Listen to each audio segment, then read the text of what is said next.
at the end of the day, you own your website and you own what you put there.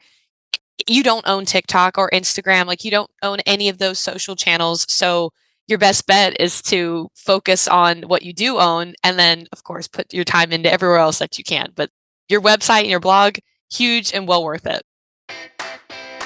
Hi, I'm Tori Mystic, and you're listening to the Wear, Wag, Repeat podcast, the only show dedicated to supporting women in all areas of the pet industry.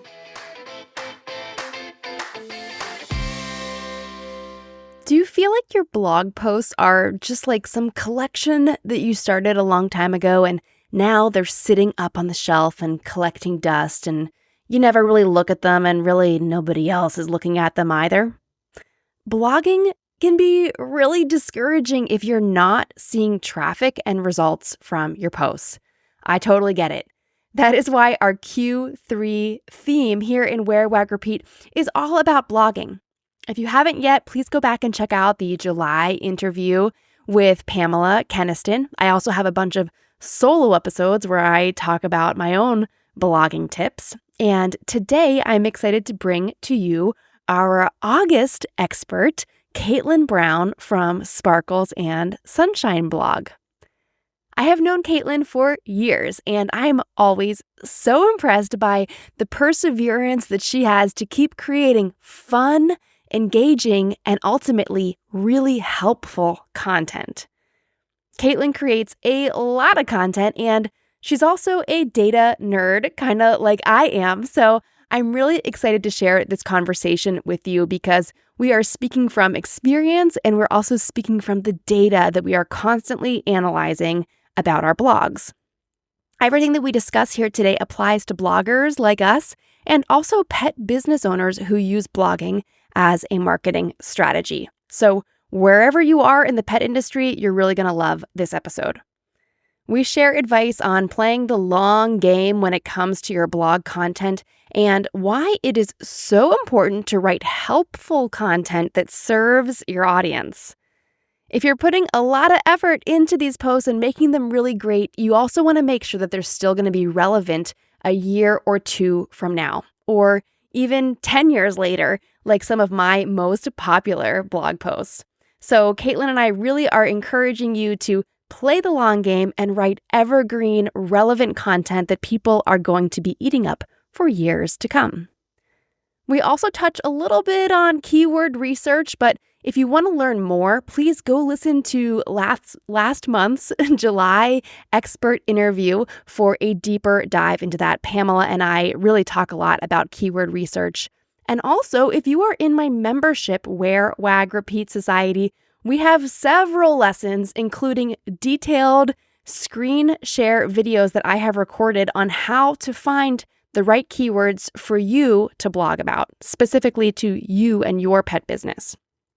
Okay, now finally, Caitlin and I also talk about Pinterest on this episode. We are both big believers in Pinterest because it continues to drive a ton of traffic to our blogs. And it could be driving a ton of traffic to your blog as well. Pinterest is not over. It is actually probably stronger than ever before.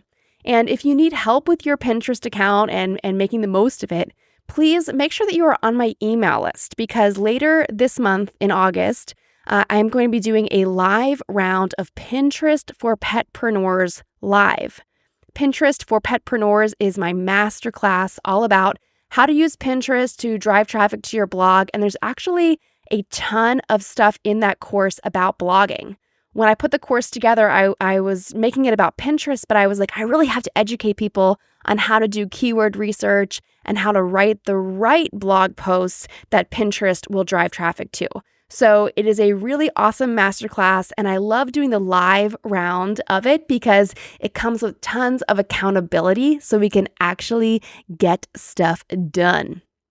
Pinterest also, by the way, it works a lot like Google. So you need to give it time and you need to give it time for the momentum to build. So when Caitlin and I are talking about writing your blog posts now for something that might be relevant 6 months or a year from now, you want to be doing a similar thing on Pinterest. I usually say 90 days before an event or a holiday or a season or whatever it is when you want to start pinning. So that's why when we do Pinterest for Petpreneurs live this month in August, we are going to be focusing on pinning winter content. So we're going to be working ahead so that we can work smarter and not harder.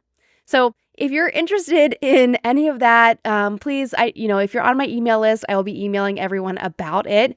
But without further ado, this is a little bit longer intro than usual, but I'm just so excited about this topic and I'm excited to get into this interview with Caitlin. So let's do it. Caitlin Brown is the founder of Sparkles and Sunshine, a colorful, positive dog, cat, and equestrian lifestyle blog. Caitlin loves sharing authentic and honest posts about pet products, canine fitness activities, and enrichment ideas. With Caitlin's love for animals, bubbly personality, and background in digital marketing, Sparkles and Sunshine has become the go-to blog for everyday, relatable pet topics.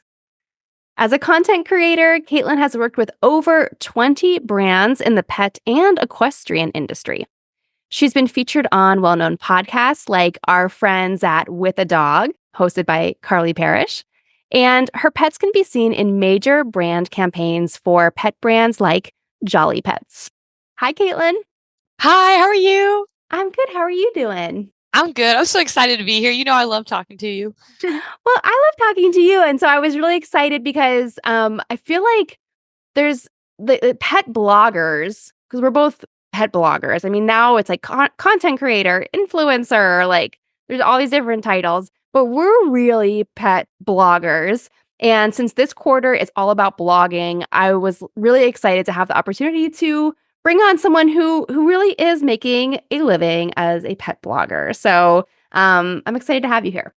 Yeah, no, it's been a really fun journey and I've really enjoyed doing it. And I mean, I love making videos and everything in that side of the content creator process too. But like, I do love doing the blog posts because they really, in my opinion, have the most long-term marketing results, which I know we're going to get into today.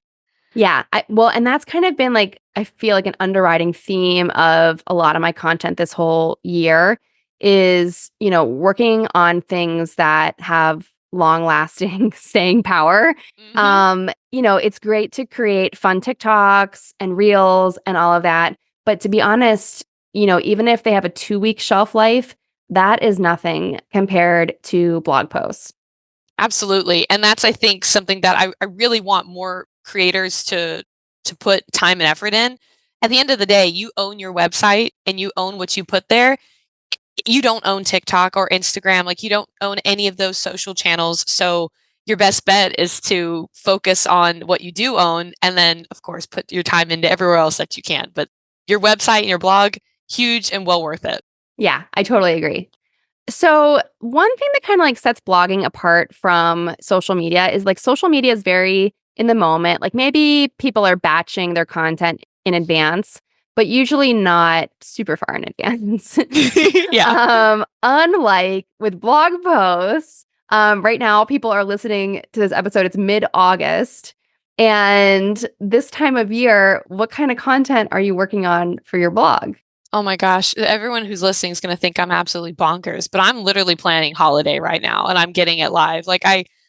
It's funny because when I worked corporate, I was joking that, in July we would release our pre-fall. And I was like, it's summer. I'm in my floaty in the pool right now. Why are we looking at fall clothes? I'm in Florida.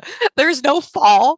And so, I'm working on holiday already. I'm working on gift guide content. I'm working on maybe recipes. I do a lot of, recipes too, whether it's Thanksgiving or Christmas. Like I am working on that now because with blogging, you actually are trying to work at least 60 to 90 days in advance. So you have to plan accordingly because you want Google to have enough time to find your content and it to kind of start ranking. But then you also want some of the other channels that kind of have that similar preference, like Pinterest and stuff like that. Anything that's sending traffic back to your website, you want to make sure that you are doing it in a timely manner. So that way, when the season actually hits, your content is starting to show up. And that's what you want. So you kind of want to get ahead of the cart or ahead of the horse. What's the I don't saying? know, but you're right. I'm just gonna say yes. Something like that. Something like Uh, that. but you're a horse person. Come on. I was thinking ahead of the game, but then you added an animal, so I got all turned around. But you really do have to be ahead of like everybody else who's posting stuff. Do you ever feel, because I feel like this is something I hear from other people, is they're like, isn't it weird to post Christmas stuff in July? Like, what if people visit my blog and it's all Christmassy stuff? Like, what do I do about that? So I think I used to feel that way too. But the way I look at it is like if someone's coming to my website, most of the time they're coming for something. I mean, they can be obviously a new person who just found it or looking to explore. But many times when someone comes to anyone's website, like with whether you're going to a clothing website or another blogger's website, like you usually have a purpose.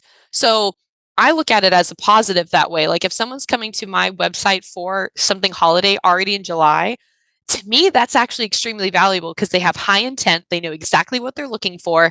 And especially if it's something like if you're a blogger who has affiliate links and you're having things on there that can help bring you commissions or something like that. Like to me, that's a win. You're getting a holiday purchase for someone who's maybe planning Christmas presents early and you're getting that commission now. You're not waiting till December. You're getting it now. So I feel like there's a lot of benefits. I don't think there's any negative. I think that to an everyday person, they might not understand it. If they saw that, they might think it's weird. But if most of the time those people are coming with a reason, so it's a good thing. Yeah, it's just like a little bit of a mindset thing. And like maybe some of us overthink Oh, everything that we're posting too much. well, and if you think about it too, how many times have we gone into Hobby Lobby in July and Christmas is up? To me, I also think that nowadays, like, and we always, I think you can go on anywhere and joke that like, why is this up already? But like, don't act like you didn't go look at the Christmas stuff over there. I know I do. I'm always like, this shouldn't be up now, and then I'm like, ooh, I want this. Like it's weirdly become, I feel like, the new norm. So I think because we're seeing it across everywhere, because companies have to plan early to get inventory in, or they have certain goals. Everyone's doing things earlier, and I think it happens earlier every year. I really think it's becoming a new norm. Yeah. Well, and so this also kind of ties into another thing that we were chatting about before we hit record, which is making your content evergreen. Yeah. So, can something be seasonal and evergreen at the same time? Yeah, absolutely. So something I did, well, something I've done over the past couple years that I really tried to fine tune last year was in the holiday season. I do like to do gift guides. I'll give kind of two examples, but that one to start. And what I learned a couple years ago, I did one initially for Valentine's Day. And it was with like dog bandanas. And I guarantee you, maybe one of those bandanas still exists because it was certain fabrics and certain materials. And I don't even think one of the companies is around anymore. You know what I mean? And I still get so many people pinning that content on Pinterest. And I'm like, well, I really wish you wouldn't. But I'm also like, you're coming to my website. So maybe you'll find something else you like. But I really wanted to fix that for last year. So last year, when I did my gift guide for the holidays, I planned it early. And I tried to make sure that what I was sharing was stuff that I knew would be around for a while. So like I was sharing, like I did a dog and a cat one, but I'll just focus on the dog one. Like I shared like a dog ramp. Dog ramps are really not going anywhere. And it was a very high quality one. I shared favorite, dog fitness gear. Those brands have been around for over 20 years. They're not going anywhere. The only things that maybe might change is maybe a design of some of maybe the enrichment stuff that I share. But to me, that's an easy update to the post. And if I really wanted to take a step and go the extra mile, I can always reshoot one image the next year. I'm using my same Christmas tree in my office for my photos. So, just I've tried to be more mindful of what items I include in there to make sure they're long term. And then other seasonal content that I do is like recipes. People look for recipes for years and years to come. So like and I thrive off of that, whether it's summer recipes, holiday recipes, depending on where people live too, some things are more evergreen than you might think, which is an advantage to you. Yeah. And I think it's really important to think about that, especially since posts can sometimes take 6 months or a year to really gain Yes. traction when it comes to search. And, the thing about blog posts is like we're writing those because people probably aren't going to just be like opening up their computer and typing in wearwagrepeat.com and going to see what's new on my website. I Yeah. can tell you from my Google Analytics that no one's doing that. People are searching for stuff, and that's Yep. how they find my blog posts. And everyone, we should all be writing blog posts that are searchable, that people are finding through various search engines and coming and discovering you. But it can take like sometimes a year for that search traffic to come through. So linking to stuff that's really one-off things or limited time events, it's just it's not great for the long game. I did have an exception. Several years ago, I used to do a dog-friendly Pittsburgh event guide, and I would I do feel like for I the saw that. you might have. I Yeah. would do the whole year, and then I would go in, like, a couple times a year and update it with new things that I learned about, and, it became, like, a really long post. I did it a couple of years in a row, and then in 2020, I stopped doing it because there was no events. Yeah. Yeah. But those posts actually did get a decent amount of traffic, because they were really, really useful. Yeah. But like I had the same thing as you with gift guides is going in and looking at those now. That was so much work, and a Yeah. lot of those things don't exist anymore. So, Yeah. I'm I'm doing the very, very laborious task of fixing broken links on my website right Oh, now. that's the worst. Yeah, it's really a pain. And I'm just finding like, oh my gosh, so many of these things like they're not even in business anymore. Yeah. Yeah. So I think it's just like obviously you can't know that. But planning your content so that it will still be relevant 6 months or a year from now, like to the best of your ability is really key. Yeah, no, I completely agree. And I think too, having you almost have to for certain things to go in with the mindset knowing that it's not going to spike when you're posting it. Like to kind of and I mainly just say that so that way it just kind of relieves any type of pressure that you're putting on yourself or even potential disappointment like hey, this didn't take off, blah blah blah. Well, it's probably not going to right away. And that's actually a great thing because things can really skyrocket, like you said, 6 months for a year from now. And I have so many blog posts that like some of them, did pretty well in the first year, but there was others that took like a full year and maybe it was because of like what the topic was, like it had a lot of competition or it didn't, but either way it worked its way up when more people kept finding it. And now some of those blog posts are some of my top performing ones that bring in thousands every month. And that's well worth it. So I always go in with the mindset that like I'm excited to share something this year. I'm going to get it in front of as many people as I can this year, but knowing that it's going to blow up next year and I'm perfectly fine with that because it'll still be relevant. Yeah. So this brings us to like I'll say so tip number 1, plan ahead. Yep. Post your content as early before some sort of like seasonal spike that you're Yeah. expecting as you can. Tip number 2 is to repost and reshare that last year stuff again when that event comes back around the following year. So how do you usually go about doing that, or do you just kind of let it ride the wave of search traffic? So it's kind of a mix of both. I've been actually trying to do better at this tip, to be completely honest, because I feel like so many times we get so busy in our day to day that we may be focusing constantly on publishing new, that we forget that there's so much value still in what we've already shared. And you have to also have the mindset of, yeah, some of these people already have seen it.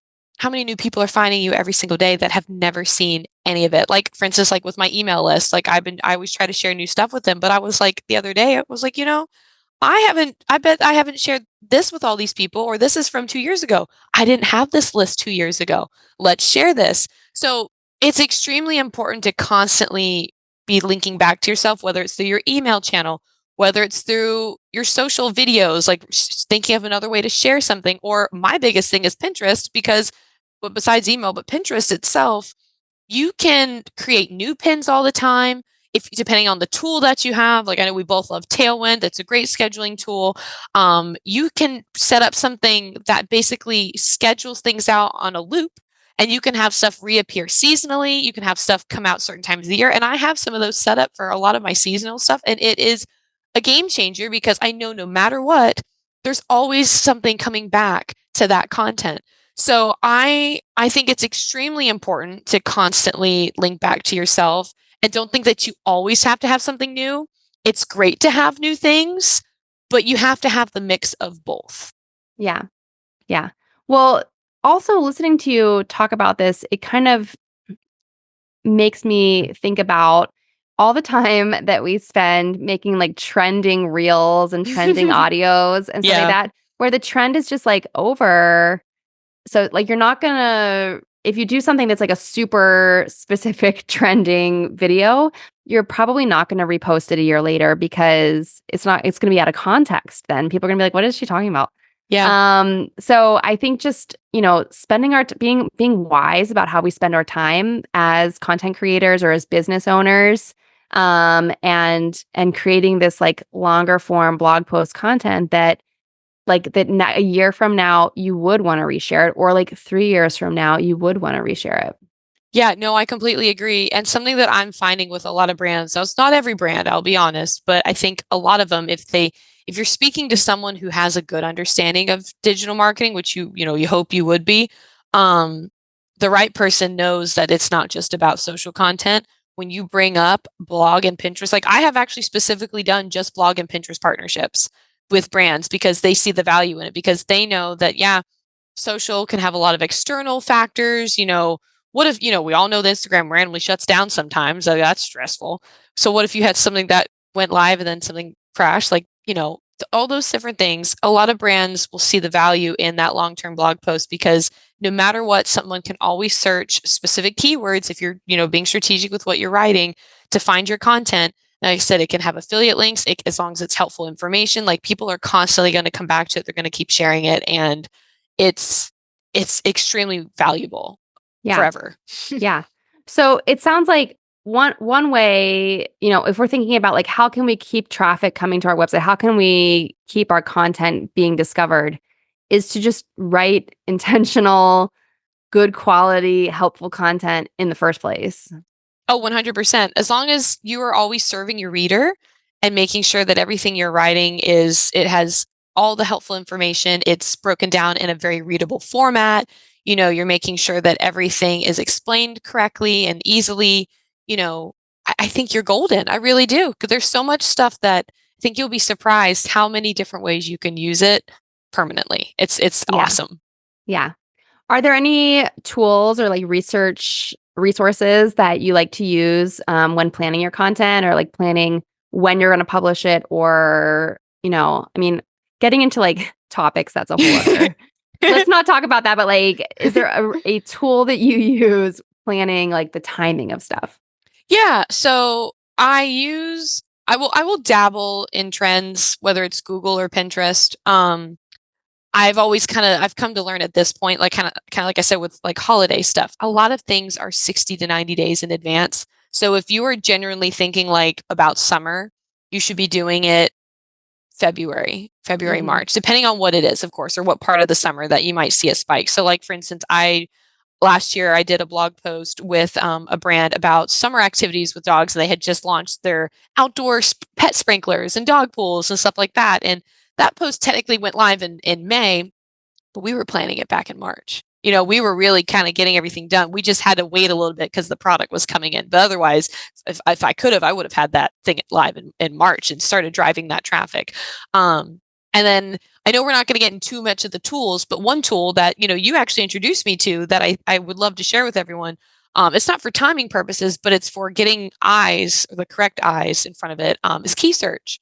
Key Search is a really great tool for anyone who's never heard of it. Essentially, what it does, it is basically an SEO tool, which stands for search engine optimization, and you're basically able to find keywords that you can put in your blog post that Google can help find your post and people can find it. And you're able to basically choose keywords at the competition level that matches your site. So, like, for instance, you're not going to use a keyword that PetSmart is using because they have so much authority on the internet compared to maybe a website like mine. Like, I mean, I think I could compete with them in a couple things, but like, let's be real, not everything. And it helps you to stand out the best and helps you to be like, okay, this is what I need to put in my post. This is what I should put in my blog post title. And when you have that combination of timing things correctly and having the right level of competition keywords, that's what's really going to help set you up for success. Yeah. And also Key Search does have a timeline on there where like if you put in your Oh, that's keyword right. or your like long tail keyword combination Yeah. that you're using, it can actually show you a little line graph of like Yeah. which months that is getting the most searches. Exactly. So you've got combining that, look at Google Trends, put in like you can even use the keywords you're finding in Google Trends or in key search, sorry, put them in Google Trends too. See what spikes you see. Like you can there's a don't go down the rabbit hole, but there's a lot that you can see between, what Tori just shared and what I shared. I think that combination is fantastic to get you in front of the right people when you're hoping for them to see it. Yeah. Also not going down the rabbit hole is I have gotten stuck down the rabbit hole many a time where I'm like, I'm gonna research an entire year's worth of keywords and Oh blog God. topics. Yes. And then you never write the actual blog post because Yep. then you've created like some insane spreadsheet that you don't ever use. Or at Yep. least that's what happens to me. So, just my 2 cents is when you're doing this planning, look at like the things immediately surrounding you. Yes. don't don't do keyword research for a whole year because the other thing is the numbers will change. Yep. So I have to constantly go back in and like refresh things to make sure that, okay, yeah, I used this keyword before. But if there was like a random spike, something went viral, like something competition can spike as well and be like, I might not use that one this time. yeah, what if like everyone out there is writing blog posts right now about I don't know, how to like do stand-up paddleboarding with your dog. And like 6 months ago, you were like, "Oh, stand-up paddleboarding with your dog. I'm gonna write about that. That's gonna be so good. There's no competition." But for the past 6 months, everyone else has been writing that blog post Yep. that you never Yep. got around to. So, I feel like don't get stuck just making long, long lists and spreadsheets. Like actually research what you want to do and then write it. And then research the next one and then write it. Yeah, I 100% agree. I've gotten to the point where like I will do a month at a time. Yeah. Because to me, that's just been the easiest method. And because so much can change in a month, you never know if your topics might change, something in your life might cause you to change what you want to talk about. Depending on what happens, like obviously if you're in the pet space here, like maybe you had something that happened to your pet, maybe from a vet visit or something, and you're like, oh, I want to include this now. And you might move a topic to another time period because it's not relevant anymore. And this is. So I've come to work at a months at a time for that while keeping in mind certain things that I know I'm going to be talking about, kind of like that evergreen calendar. Like I always know certain times of the year is when I start popping in seasonal stuff, but then the actual specificness, it's a new word, I do on a monthly basis. Well, and also like you have last year's holiday posts to kind of recycle and refresh for this year. So Exactly. Which um I'm stoked to use some of those from last year because I came out with some cool stuff and I'm like, oh, this year they're gonna blow up and I'm stoked. yay, let's all get tons and tons of traffic. Yes.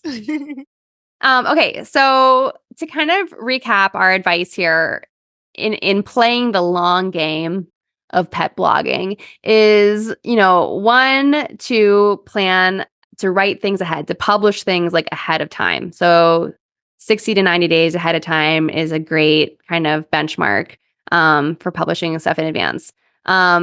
Then we talked about how it might take like a year for stuff to really pop off. So just be mindful of that. We also talked about being just super intentional with your content and writing things that are ultimately serving your audience, being really helpful, and not like just a trending dance on Yeah. reels. Even though that can be fun, It'd be fun. it's not, and it can be part of your content plan. Yes. Just don't want to have all fun dances and no long form content. Yes. And then I also want to tell everyone how much we love Pinterest and how key Pinterest has been for both of our blogs in driving content. It is the same thing. It's that 60 to 90 day sort of launch pad that you need. So start pinning your holiday stuff like right now. Now. Yeah. Do it now. Get off this podcast and go get on your computer. Yeah. So maybe like action steps for this episode is like if you wrote any holiday or winter themed blog posts in the last 3 years, go see how you could refresh them and make some fresh pins and pin them. Yeah, absolutely. And take the time to really look at everything. Go and look at like search for what you want to talk about. see how some of if the pins at the top of the page, those are the ones that are getting clicked on the most. See the type of format they use. See if it's something you can take your own style on and get your name out there. This is your time to shine. We want you to get traffic. We want you to be successful, and it's just getting ahead of things. But you got this. You can do it. That's right. You got this. And I just gotta say, like the last part of the year, people are really online a lot, Yes. searching for things. So it's now you got to get in there now. Yeah. Until I usually my rule of thumb is until it's like 2 weeks once that's 2-week mark leading up to Christmas, I'm going hard because people are searching. And then usually a little bit after Christmas, I take my break because I need a break too into the new year. But the best thing is everyone's taking the exact same break. So everyone relaxes and then you go hard again. Just on a never ending cycle of blogging. Yeah. Well, Caitlin, it's always so much fun talking to you. I love talking about blogging with bloggers because blogging is more relevant than ever just because social media is not reliable, you guys. Yeah. Well, we don't lump Pinterest in with that. We heart Pinterest. Yeah, it's its own special category. It's its own thing. So, but yeah, please prioritize your blog and go check out Caitlin's blog and her Pinterest and her email list and all that she's doing. Where's the best place for people? How do they find you? Yeah, so my blog is sparklesandsunshineblog.com, and I have the same handle across every channel. It's Sparkles and Sunshine Blog, and in my bio to any of like my Instagrams or TikToks or anything, I have one of those link trees where I have links to everything. I have a lot of really cool email freebies that are related to a lot of the topics that I share about, whether it's like canine fitness or enrichment. I've got some free treat recipe books. I've got some free canine fitness guides. So if you want to be part of, I always say my possum community because I love puns, you can sign up for stuff there too to get really cool information about everything that we've kind of talked about me straight to your inbox. So yeah, it's really fun. And I think you guys will enjoy it. Yes. And I love getting your emails. They're really fun. And you also redid your website this year. So oh yes, I did. I did that whole project at the beginning of the year, and I'm so excited about it. And actually, by the time this is live, there might also be something new added, but you'll have to go see it to look. So everyone go to her website because it's beautiful. It was before also, but it just no, it wasn't. It's nice and fresh and new this year. Thank you. All right, Caitlin, thank you so much for being on the podcast. This was so fun. Yes, thank you so much for having me. I hope everyone loves this information and is ready to just, go for it with their blog. And just blog, guys. Just blog. Some of the best conversations happen after the episode. Send me a note on Instagram at WearWagRepeat or find even more women petpreneurs to connect with in our private Facebook group called Wear, Wag, Repeat Labs. If you want to dig into more episodes, resources to grow your business, or find a link to something we discussed, it is all right there for you at wearwagrepeat.com. I'll see you back here next Wednesday for a fresh conversation.